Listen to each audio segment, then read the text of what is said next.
Yes, sir. So, Chad, I love hearing you got a life and fitness mentorship program coming up. I'm sure a lot of dudes, are going to be looking forward to that because as a dude, myself, I respond well to results. And you got a lot of them. You got accolades, right? So there's a talk and the walk. We all have seen the steps that you took. So there's a lot of respect there that goes unspoken. I think it's going to be great for you in that chapter.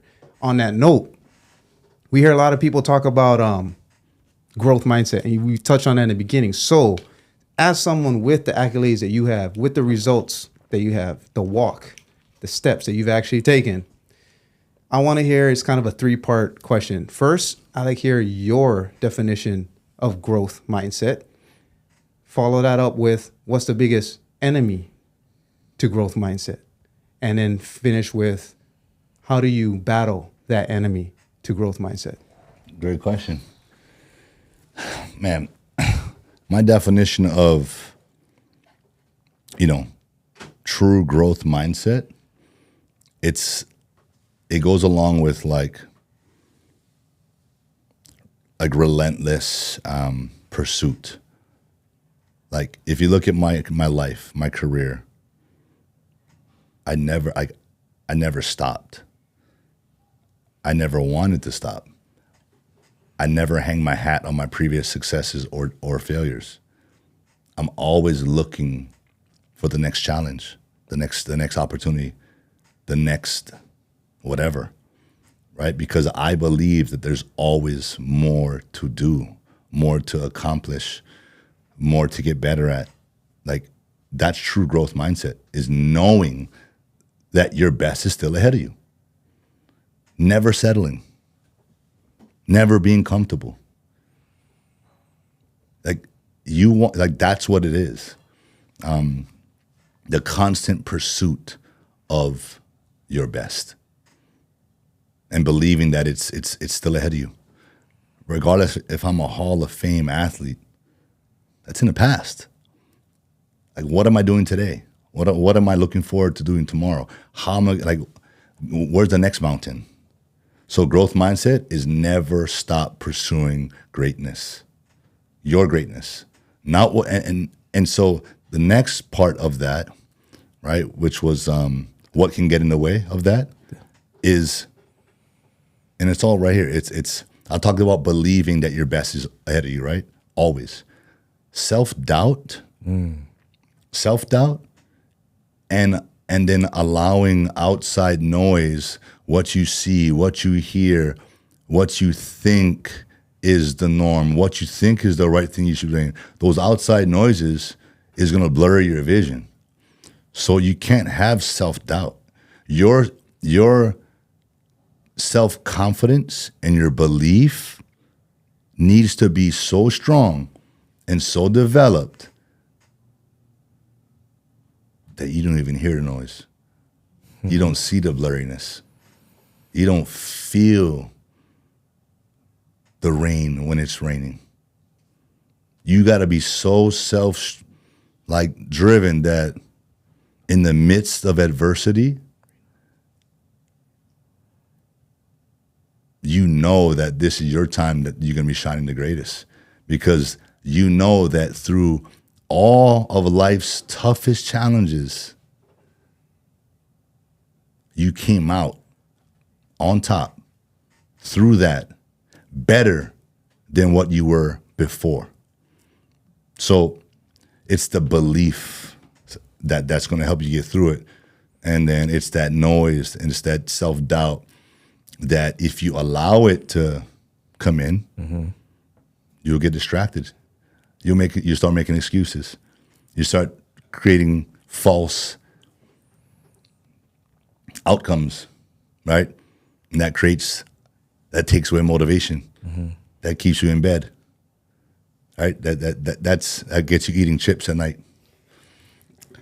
That gets you wanting comfort food and crap fuel.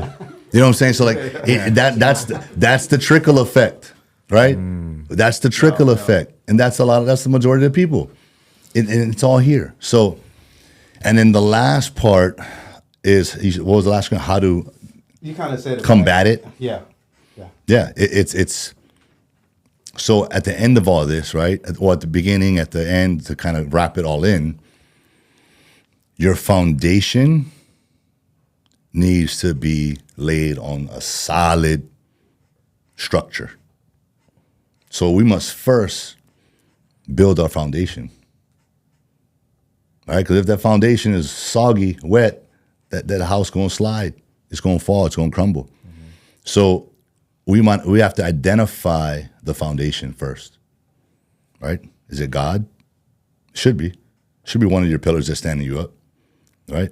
Your support, your family, your friends, your circle, and that's kind of like, right?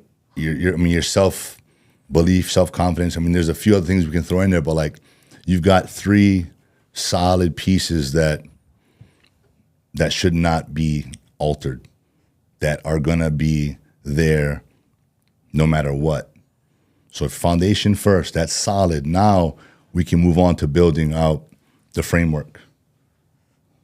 We can get detailed. What kind of lights you want, man? You know what I'm saying? Mm-hmm. What kind of finishings you want, right? Everyone's gonna build the base house. Everyone can build a base house.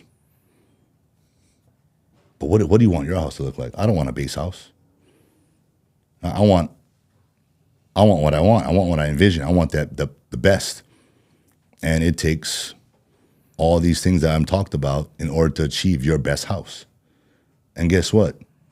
In real life, even that never has to stop, because there's always something better. There's always more detail you can add. There's always a different finish you can add to it. There's always something a little more you can add to that house that's going to make it even better. Mm-hmm. And your body, that's your house. Your mind, your body, your soul, your spirit, that's the house that we constantly build over the course of this lifetime.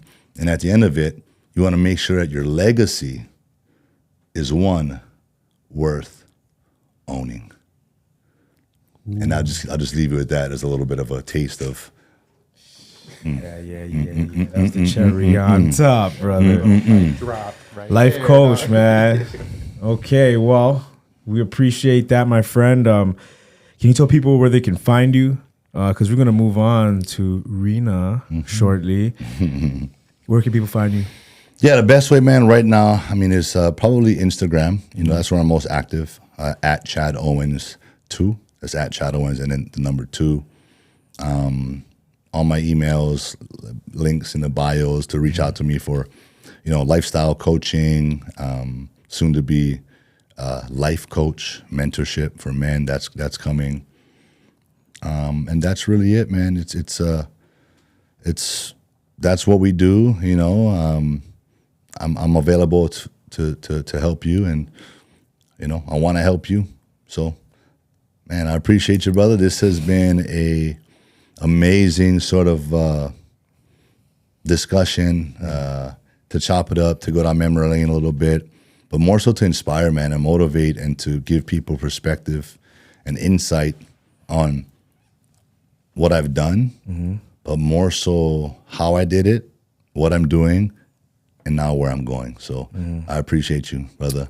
And I'm definitely going to be going to see you at Roy's when this damn comp season is over, because I want to eat everything on the menu. And I need you to be ready, brother, to come out with everything. Trust me, brother.